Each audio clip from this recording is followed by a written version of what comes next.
नमस्कार. मी आकाश सपकाळे, नळनिशाण कामगार संघ भुसावळ तालुका अध्यक्ष. बरं, आपल्या आज औष्णिक विद्युत केंद्र दीपनगर या ठिकाणी बेमुदत हे आंदोलन चालू आहे आणि आज त्याचा जवळपास 12 ते 13वा दिवस आहे. काय सांगाल या संदर्भामध्ये? दिनांक 19/6/2026 पासून आमचं ठिय्या आंदोलन सुरू होतं. या ठिकाणी ते 5 दिवस सुरू राहिलं आणि 5 दिवसानंतर त्या ठिय्या आंदोलनाचं रूपांतर दिनांक 24/6/2026 पासून आम्ही आमरण उपोषणामध्ये केलेलं आहे. या एकंदरीत या सर्व कालावधीमध्ये दीपनगर प्रशासनाच्या कुठल्याही अधिकाऱ्यांनी इथं भेट दिलेली नव्हती. मात्र या आंदोलनाची कालच्या दिवशी माननीय मुख्य अभियंता चौधरी साहेब यांनी दखल घेऊन या सर्व प्रकरणावर तोडगा काढण्यासाठी बैठक लावलेली होती. तसेच त्या बैठकीमध्ये स्वतः सहाय्यक कामगार आयुक्त यांची टीम आलेली होती. त्याच बैठकीमध्ये नळनिशाण कामगार संघाचे संस्थापक अध्यक्ष आनंदभाऊ भावस्कर व संबंधित कंपनीचे कॉन्ट्रॅक्टर व चौधरी साहेब मुख्य अभियंता स्वतः उपस्थित होते. बरं, या ठिकाणी आपलं काय ठरलं? आपलं बैठकीमध्ये आपण होते, काय काय काय तुमचं काय ठरलेलं होतं? त्या बैठकीमध्ये या आंदोलनाच्या अनुषंगाने ज्या आमच्या कायदेशीर मागण्या आणि 1 महिन्यापासून सातत्याने मागणी करत आहोत, त्या मागणीनुसार काल मुख्य अभियंता चौधरी साहेब यांनी व कामगार आयुक्त साहेब यांनी हे 26 जे कामगार आहेत यांना त्यांचा रोजगार वापस देण्यासंबंधी आपल्याला शब्द दिलेला आहे. मात्र तो शब्द ज्या आर्थिक कागदावर उतरेल तेव्हा तो आम्ही खरा मानू, असा म्हणजे याचा अर्थ म्हणजे आपल्याला लेखी स्वरूपामध्ये हवं आहे. बरोबर. बरं, सांगाल की जर आपण जवळपास 12 ते 13 दिवस या ठिकाणी बेमुदत ठिय्या आंदोलनाला बसलेले आहेत. या ठिकाणची बरीच लोकांची कामगारांची प्रकृती खालावलेली आहे. काही उपचारार्थी हॉस्पिटलला गेलेले आहेत. तर मला सांगाल की जर कदाचित तुमच्या मागण्या मान्य नाही झाल्या, तुम्हाला लेखी जर स्वरूपात जर नाही कधी मिळालं, तर तुम्ही काय करणार आहात? तुमचं विजन काय राहणार आहे पुढचं?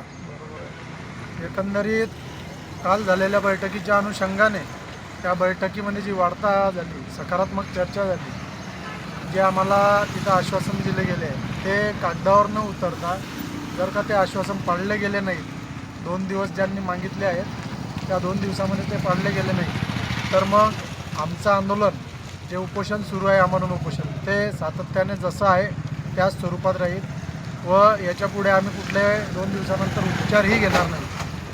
आणि मग तदनंतर उद्भवलेल्या परिस्थितीस स्वतः दीपनगर प्रशासन, संबंधित कंपनीचे कॉन्ट्रॅक्टर हे स्वतः जबाबदार राहतील.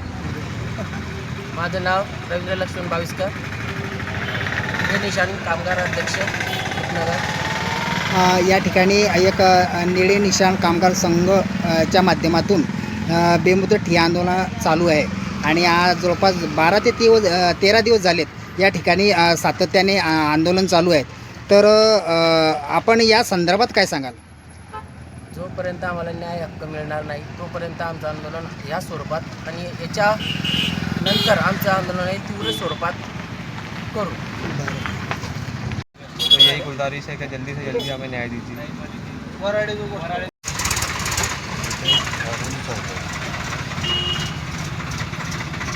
काय नाव तुमचं? बरं, या ठिकाणी आपण एक बेमुदत ठिय्या आंदोलनाला आमरण उपोषणाला बसलेले आहात. काय सांगाल याच्या संदर्भात? सर, जोपर्यंत आम्हाला न्याय मिळत नाही तोपर्यंत आम्ही इथून उठणार नाही. तो मेरा नाम शिव पिंजारी.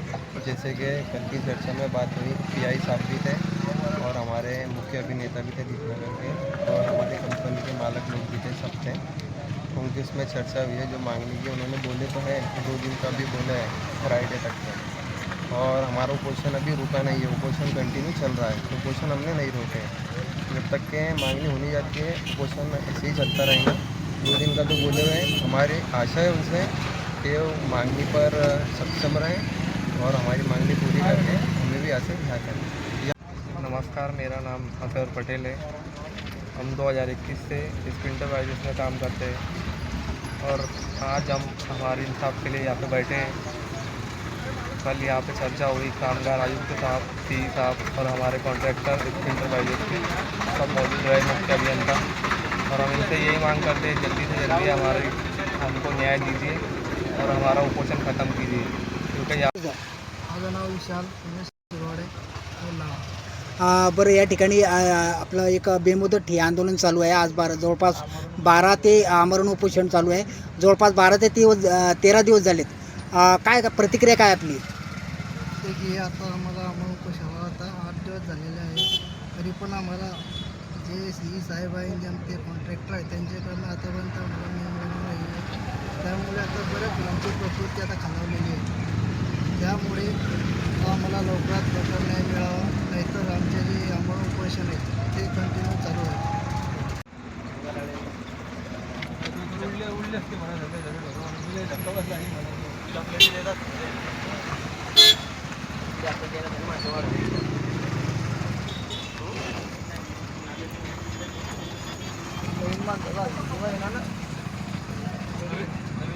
कोऑपरेटिव्ह ठिकाणी पाहिजे आम्हाला